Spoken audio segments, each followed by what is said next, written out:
How's it going, everyone? I'm Motivecanes, and today I'm going to be showing you guys a leveling guide for the Mage. This will work on any subclass. It doesn't matter if you pick Sorc, Runemaster, Spellblade. I've even used this to level the Spellblade myself, but it is better on Sorcerer because we will be utilizing their passive tree, and their passive ability would also be nice for it. This is going to be very similar to like a League starter. It's meant to help you push your way through level 50 to get to in-game quickly and be able to start farming for whatever builds it is that you actually want to play. The build does focus on a strong DPS tool, being Glacier, and the rest of them will just be utility spells like Teleport to help you get through the map very quickly and safely. If you enjoy seeing large crits, high damage numbers, or one-shotting massive mobs of enemies in one spell, then this is the perfect build for you. Now, right before we get into the skills, as a quick note, for those of you who would prefer it, there's a build planner in the description. You can use this to see how each passive slot and skill point is spent. All you have to do is click the respective tree and then drag the little yellow bar at the bottom to the level that you're trying to put at. Moving on from there, we have our first skill. Glacier is a move that creates 3 small explosions of ice, each one larger and doing more damage than the one before. We're going to start here on the right side and put 4 points into Breaking Point, 4 points into Greater Destruction, and 4 points in Morditis Bane. This is going to be the main crux of our damage. We're trying to get in there as fast as possible. This gives us 80% multiplicative on the largest explosion, and this one will give us 100% multiplicative damage against bosses and rares, helping us clear them even quicker. Moving from there, we're going to come down here to Chilling Force, 2 there, and then 2 into Greater Chilling. After that, 1 point into Endless Frost, and this rounds out the rest of our damage nodes. As you can see from this point, we've got a lot of multiplicative, which means that any amount of like percentage bonuses that you add or flat damage is going to go a very long way because they won't be in the same bucket, so to speak.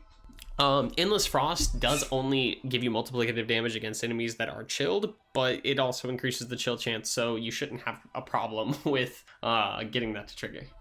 And lastly, any extra points will go 1 into Frost Grip, 2 into Resplendent Frost, and if you happen to have anything that puts you above 20, you could put 1 more into Resplendent Frost to max it out, and then 1 point into Critical Rejuvenation and 1 point into Cold Victory. From there, spend it however you want. The point of this side right here is that crit chance is going to be very valuable for this build, and once you've got a high enough crit chance, you can use that to actually funnel more mana into your build, because every time you crit, you'll get mana back, and every time you kill something, you'll get mana back. So you can eventually get to the point where you're throwing out glaciers and you're getting more mana than you even spent because of how many enemies you're hitting. Now, for our next spell, we're going to be going into Mana Strike. As a quick note, this spell isn't going to do any damage.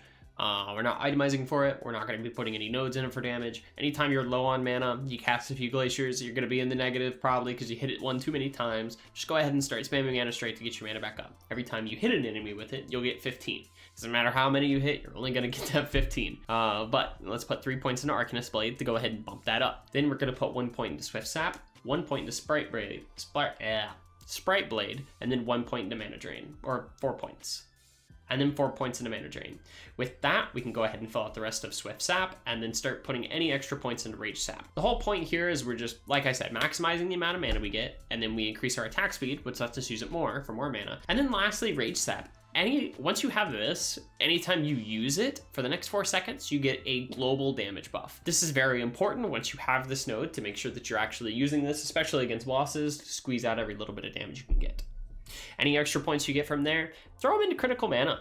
We're going to be having a pretty high crit chance anyways, so once you have like 2 points here, you can grab Critical Rejuvenation to make sure that it basically always crits. And again, it's just more mana. Now, for the third spell, this is where it gets a little interesting. You actually have a lot of different choices here. The 3 spells that you can spec are either Flame Ward, Teleport, and Ice Barrage. Flame Ward, if you feel like you're just dying a little too often, gives you that survivability you might need to help you stay alive against a pack of enemies. Ice Barrage is a way to squeeze out a little extra damage, as we'll cover once we get to the skill tree. And then Teleport, of course, is our movement and utility, helps us get through the maps faster.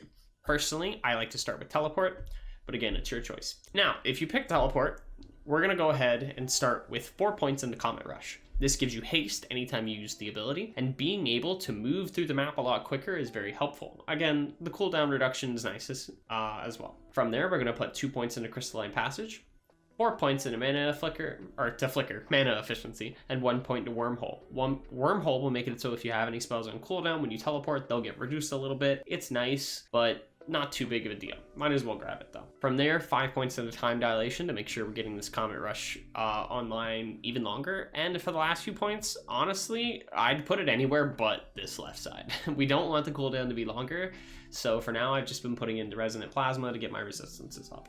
From here, we're gonna go on into Flame Ward. As I said, Flame Ward's for defensive uses, so we want to make sure it's up as soon as possible. So because of that, 3 points into Dilation, 2 points into Energize to give us a little bit more ward every second it's up, and then 2 points into Recollection to make sure we're keeping that ward for a long time. From there, we're going to put 2 points into Stalwart Defense and 1 point into Desperate Defense. This way it's got a little bit of a survivability usage when we're low on health if you press it as a panic button. On that note, if you feel like you'd want this, Astonish can be a really helpful tool, especially if you're running into a situation where you're getting stunned and then just killed while you're stunned. This will make it cast for you in that situation and make sure you stay alive. However, I think if you're positioning correctly, paying attention to mobs, it's not that big of a deal, but it's not going to hurt you to put that point in. So if you want the safety net, go ahead. From there, 5 points into Barrier, 1 point into Shrewd Shielding, and then 3 points into Prismatic Buffer. Barrier is extremely helpful. This almost has enough reason to be like the first thing we go out to, but I feel like people are going to get a lot more use out of the ability if it's actually up more often. And then from there, Prismatic Buffer, not all damage you're going to take is elemental damage. There's only 3 types, so it's one of the last things I personally like to grab.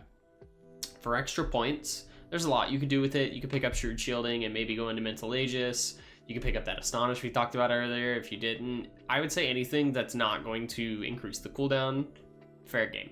And now, lastly, Ice Barrage. This one's a little interesting because while it is a damage spell, it's not one we're really going to be too focused on. Often enough, it will deal decent damage, so it's always nice to use it, but the important note of it is twofold. The first one, Ice Shield. Whenever you cast Ice Barrage, you get an Ice Shield. It's a nice little defensive piece. It'll block projectiles coming at you. It only lasts 2 seconds though. Once you pick up this though, it lasts for 4 seconds and it's a little more helpful. The important piece is Frost Armor. With this node, Ice Shield will give you a 60% multiplicative cold damage buff while it's up, so you got 4 seconds to drop your DPS once you use Frost Armor, or once you use Ice Barrage and get your Frost Armor. This is the entire reason we take this. So we're gonna start with 2 points in the Hailstorm, 4 points into Cryogenesis, 1 point into Ice Shield, 1 point into Deep Shield, 2 points into Frost Armor. From there, personally, I like to do 2 points into Frigid Barrage and 3 points into Subthermal Velocity. This makes it so that anything we are hitting will likely get frozen, giving us a little bit of safety if we use it towards the Pact, and Subthermal Velocity gives us some extra casting speed, which can be helpful for either getting mana back with our Mana Strike. Well, that doesn't actually get buffed by it, but it helps us with spamming out Glaciers if we happen to want to do it. And with that, that's the skills. Let's go into the passive tree. We're obviously going to be starting in the Mage tree. We're going to put 5 points into Elementalist, 5 points into Preparation, well, 10 points actually, and then 5 points into Shift Destruction. Preparation is going to be the most important node in almost the entire passive tree. Every 3 seconds, your next elemental spell will deal increased damage and has a chance to slow enemies on hit. We only care about the 200 bonus damage, so make sure you're making use of this.